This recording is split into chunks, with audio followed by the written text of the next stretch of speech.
So, welcome to my vlog. Let's start. Mag-beat tayo ng 5 egg yolks at naglagay ako ng 1/2 teaspoon salt, 1 teaspoon vanilla para tanggal yung langsa ng itlog. I-beat lang siyang mabuti, at maglagay ako ng 1 can ube makapuno flavor. Yan, napakabango. Yan. Hindi na ako nagdagdag ng sugar muna. Mamaya na siya sa meringue. Yan, i-beat lang siyang mabuti. Yan, until dissolved. At naglagay ako ng 1/4 cup cooking oil. I-beat lang siyang mabuti at 1/2 cup fresh milk. Yan, ipaghalo lang sila, i-beat lang siyang mabuti. At dito na naman tayo sa dry ingredients. Yan, may 2 cups cake flour at 3 teaspoon baking powder. I-mix lang siya. Yan, salain lang siya. Nasala ko na yan siya. At saka dahan-dahan sa paglagay. Dahan-dahan sa pag-mix. Kailangan hindi mag-overmix. Yan, itong another portion. Yan, ang mga duro, yung mga buo-buo, huwag siyang itapon. Kailangan durugin lang siya kasi baking powder yan. Yan, kita ninyo guys? Yan, kailangan huwag itapon. Para dagdag alsa ng cake ninyo, mix lang siyang mabuti until na makuha ninyo ang consistency na wala na kayong makita na lumps na mga buo-buo. Yan, okay na yan siya. Yan, wala na siyang mga buo-buo kaya tigilan na natin.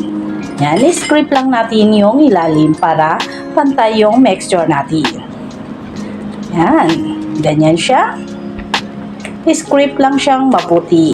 Yan, para pantay yung mixture natin. At dito na naman tayo sa 5 egg whites. Yan, i-beat lang natin. I-beat lang natin at naglagay ako ng 1 teaspoon na suka. Yan, 1 teaspoon na suka, pwede yung cream of tartar. Kaso lang, tipig sangkap ito. Hindi na kayo kailangan pumili ng cream of tartar kasi mahal. Gamit na lang kayo suka o kaya calamansi juice. Naglagay ako ng sugar. 1/4 cup plus 1 tablespoon lang. Kaya, tansya ko lang yan siya. Depende sa inyo. I-level up lang ninyo yung dagdag na lang kayo ng sugar pag gusto ninyo. Kasi sa akin, control ko yung tamis. Ayoko yung sobrang tamis sa cake. Ganyan siya. Gradually lang yung paglagay niya. Gradually lang siya. Yan. Yan. Ganyan siya. Kita ninyo yung pag may bubbles na siya, yung nag-crooked na, okay na siya. Tingnan ninyo. Pag hindi na nagbabagsak, okay na siya. Ganyan. Yan, kita ninyo guys, yan ang consistency ng meringue natin. Yan. I-mix lang natin. Yan. Kuha lang tayo ng konti. I-adapt muna at saka dahan-dahan sa pag-mix. Yan. Ganyan siya. Dahan-dahan sa pag-mix. Pag wala na kayong may makita na puti-puti, tigilan na natin kasi para hindi siyang pabagsak yung meringue natin. Ganyan. Ganyan siya guys. 3 beses ako naglagay. Yan. Ganyan siya. Dahan-dahan sa pag-mix. Yan. Cut and fold lang ang pag-mix. Yan. Paikot. Yan. Para maganda yung cake ninyo. Yung chiffon cake ninyo. Ganyan siya. Napakaganda, napakatipid na cake ito. Pwede ninyo pasukin negosyo to. Yan, okay na. Ilagay natin ibuhos natin lahat. Ibuhos natin. Ganyan siya guys. Simutin lang natin kasi sayang yung ingredients natin. Yan, simutin lang natin. I-mix na natin. Yan, cut and fold. Tapos, paikutin natin yung bowl. Yan, ganyan siya. Cut and fold. Ikot lang.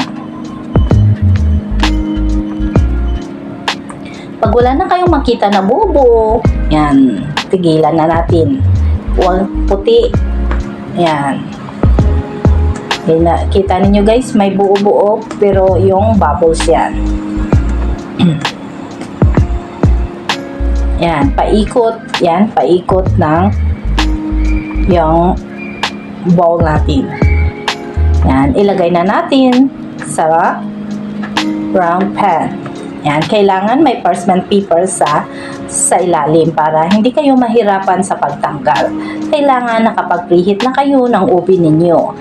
Kasi kailangan to isa lang kaagad. Hindi ito pwede na patagalin sa labas. Yan, kailangan ilagay kaagad. I-bake kaagad siya. Yan, itaktak lang siya para matanggal yung bubbles. Maraming bubbles kasi. Yan, nagamit din ako ng chopstick. Yan, paikot-ikutin lang. Yan, ready to bake. Nag-preheat ako ng oven ko is 160 Celsius. Gin-bake ko siya sa 55 minutes. Yan, depende sa oven. Hindi pari-pariho yung oven natin. Yan, ganyan siya. Kaya kayo na ang mag-control yan. Kayo na yung mag-control kasi hindi pari-pariho yung oven natin. Lalo na yung gas. Yan, hindi pariho ang oven natin. Ang init ng oven natin, lagyan lang ninyo ng tubig yung isang pan. Tapos, yan, nilagay ko sa pan na may tubig. Yan, okay na. Yan ang obi makapuno chiffon cake natin. Yan, napakaganda. Yan, palamigin lang natin. Pinatakob ko siya para maganda. Yan, ganyan. Maglagay tayo ng cheese. Kailangan malamig na siya pag maglagay ng cheese. Yan, ganyan siya guys. Yan. Depende sa inyo kung ano karami yung cheese ninyo. Ganyan. Sa akin, kalahati yung cheese ang nagamit ko para masarap. Hindi siya masyadong matamis. Yan. Medyo maalat-alat. Yan. Yan na. Napakaganda. Yan, pwede ninyo pasukin negosyo yan. Konti lang ang puhunan yan. Yan. Kita ninyo guys?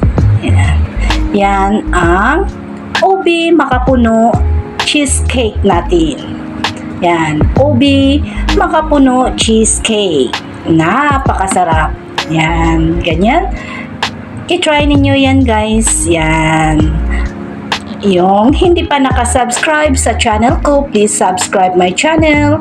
Yan, subukan natin. Yan, hiniwa ko na yan. Napakaganda sa loob.